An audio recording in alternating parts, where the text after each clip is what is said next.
I really enjoyed creating this challenge. It kind of came to me from a project that a colleague was working on where they had a very static table. So I just wanted to create something a bit more dynamic. So the input, very simple, of just being 2023.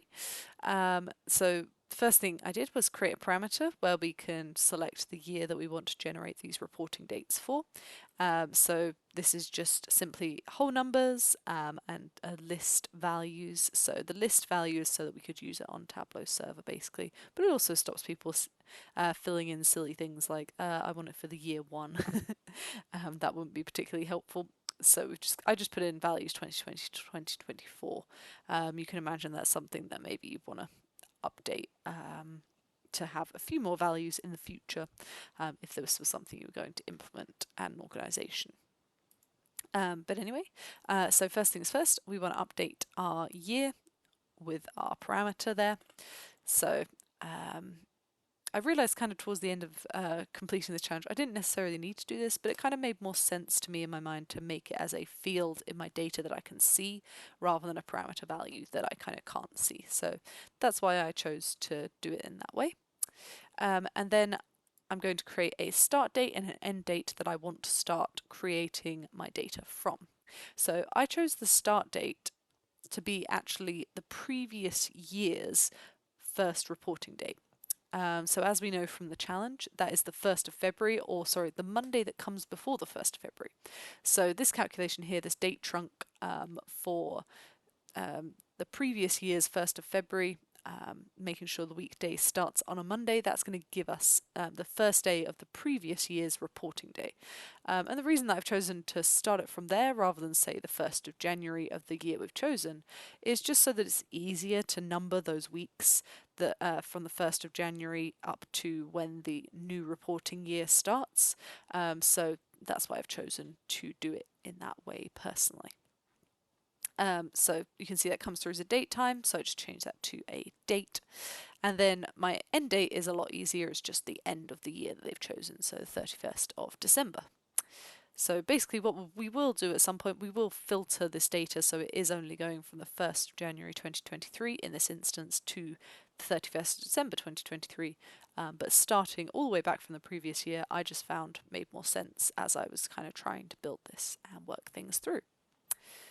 So we're going to also create one more field before we get a row for each date, and that is the start of the reporting year for the year that has been selected. So very similar calculation, just not minusing one from the year in this instance, and then changing it to be a date. So this is the start of the reporting year for the year that they have chosen. And now it's time to create those new rows, so a row for each date. So we're having it just going between the start and the end, and we want to make sure it's copying down the values from the previous row as well.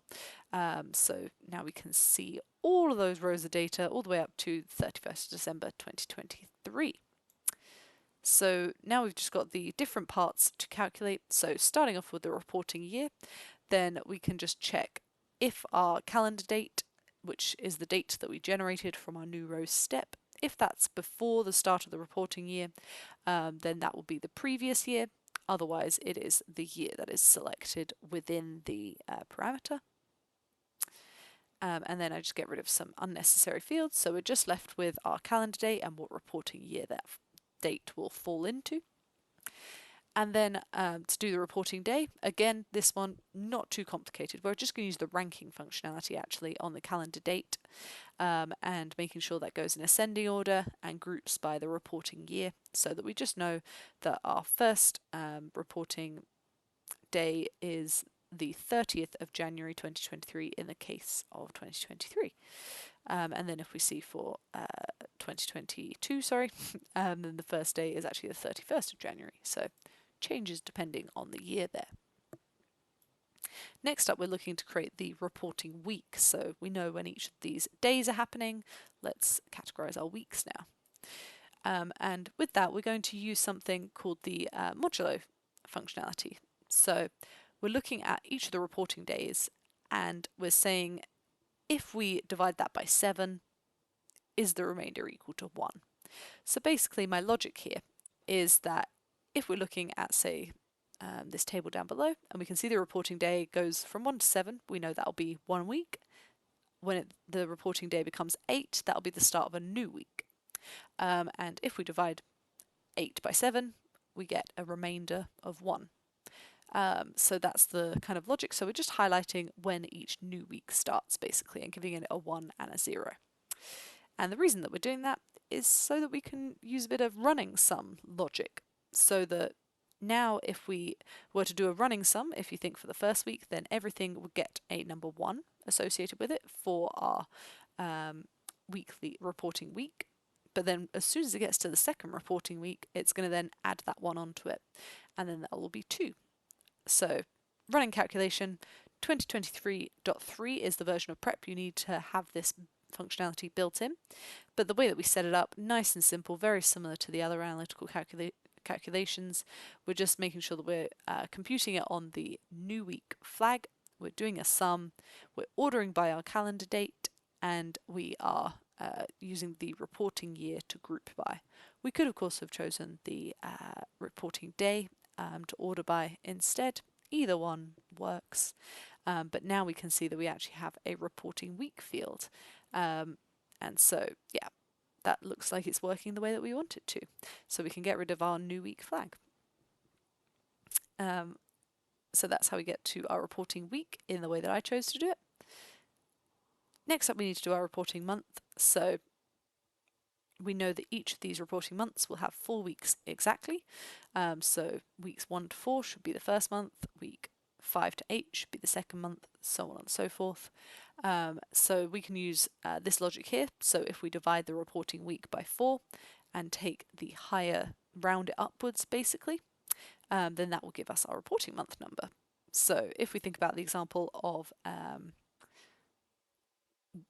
week 1, we divide it by 4, that's 0.25, but if we round that up, that would be a 1. If we take 7, for example, divide that by 4, then I don't know why I chose a value that I don't know off the top of my head. But you can see how that wouldn't quite be 2, but we would then round it up to be in reporting month number 2.